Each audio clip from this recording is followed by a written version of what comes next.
Hi, everybody. Welcome to another episode of The-7 Minute Takeover, where we chat all things acquisitions. We're your hosts. I'm Liz Pray. I'm Eamon Gamble. We're here with another Mythbuster segment today, and it's should you work with your spouse? Can you buy a business with your spouse? We've heard the advice going back, you shouldn't mix business with pleasure. There's some advice that says you maybe shouldn't risk your marriage by working in a business together.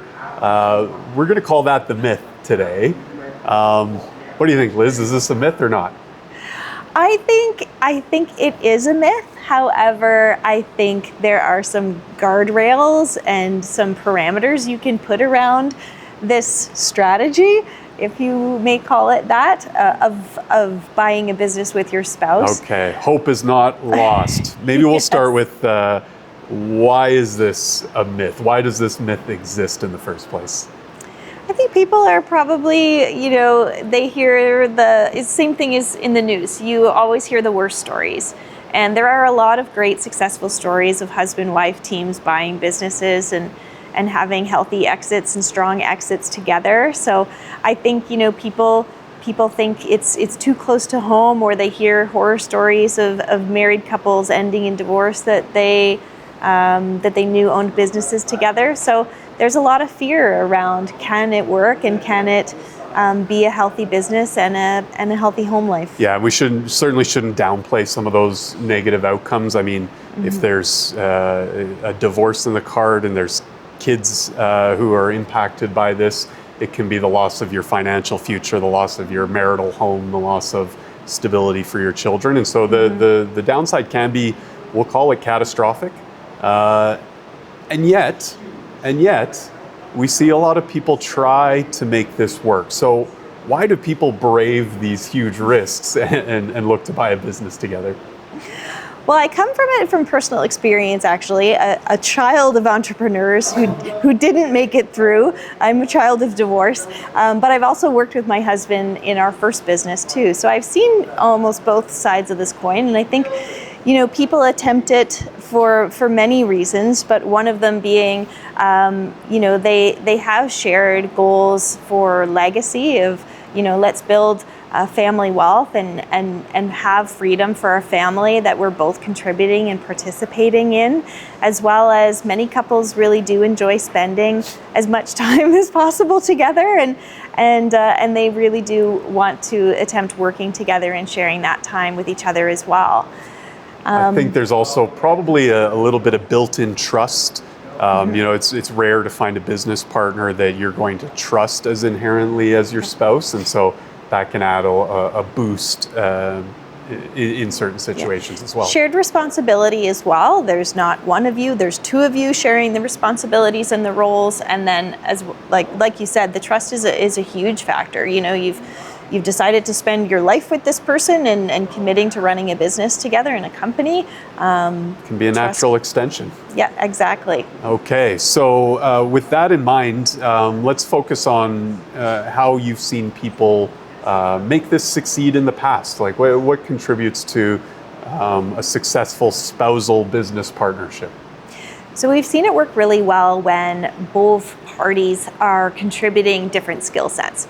So they maybe have spent years in different industries, and they can really bring those different roles to a business where they're contributing what their decades of experience to running a company.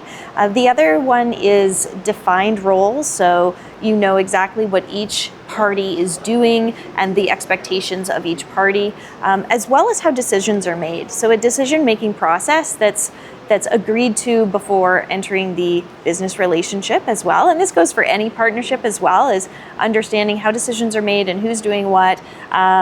As well, when it's a spouse, is where's that division between home and business. That's so critical. As much as you have your defined roles in the company, where are the boundaries of home?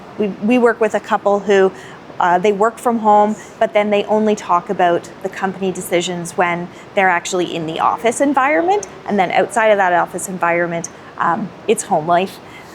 sounds like a lot of containers. You've got Yes. to contain the roles. You've got to contain home and work, and so having that proper structure, I think. When a disagreement on a management decision, when there's not that clear outline of the roles and responsibilities, it probably more quickly feels like a personal attack. And so, like you said, when the roles are separate from one another, one's the technical expert and the other is sales and marketing, it's very obvious whose decision that's ultimately should be.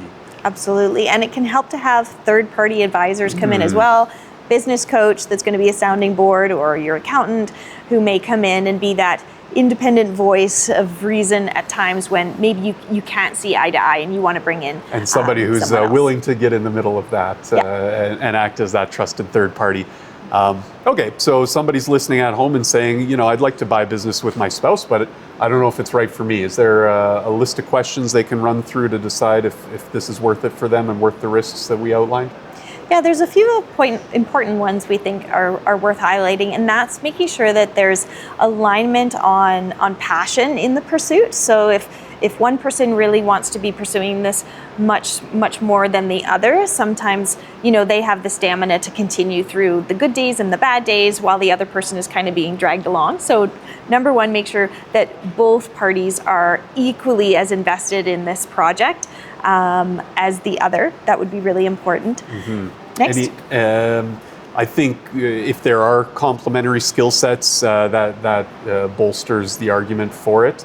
Again, if you're both trying to bring the exact same skill set into a business, it may not lead to the ability to separate the roles quite as easily. Any other questions you'd ask yourself? I would say when you're buying a business, this is different from starting one as well. When you're buying one, that you can really truly see that it's a fit for not just one of you, but both of you, and that both of your backgrounds can contribute in a big way to the company when you're running it together. And also be clear on the exit strategy. So what happens when it comes time to sell? What are those triggering milestones that are going to trigger an exit? Or what happens if one person does want out sooner than the other? So even, in a regular partnership, you have, the unanimous shareholder agreement, and even having some of those hard conversations up front about all of those what if factors. Yeah, and that's probably the biggest point is having a really honest conversation with yourself and with your spouse about can we survive a really hard year? There's another myth that you shouldn't have a baby to save a marriage.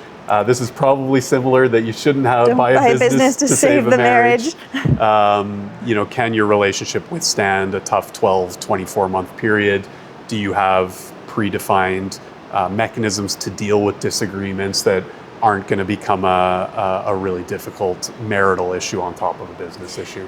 I remember some advice that we received from another couple. When my husband and I first started working with each other, we were told by another couple, they said, you can't have a bad day on the same day. If one of you is having a bad day, the other needs to, show up. And if you're having a bad day too, but the other person called it first, just, put it on your big girl panties and pretend you're having a good day and save your bad day for another one, because you both can't have a bad day on the same day. So I thought that was advice worth keeping in the treasure trunk. So just know that many, many people have bought a business with their spouse and done it very successfully. We're going to say this myth is busted, but there are some very serious caveats and guardrails you want to put in place to make sure that those negative risks don't manifest for you and in your relationship. Don't take it lightly and don't rush in. That's all for today. We'll see you next time. See ya. Thanks for tuning in. If you enjoyed the content, please be sure to subscribe, follow us on social media, and check out our website at villagewellth.com.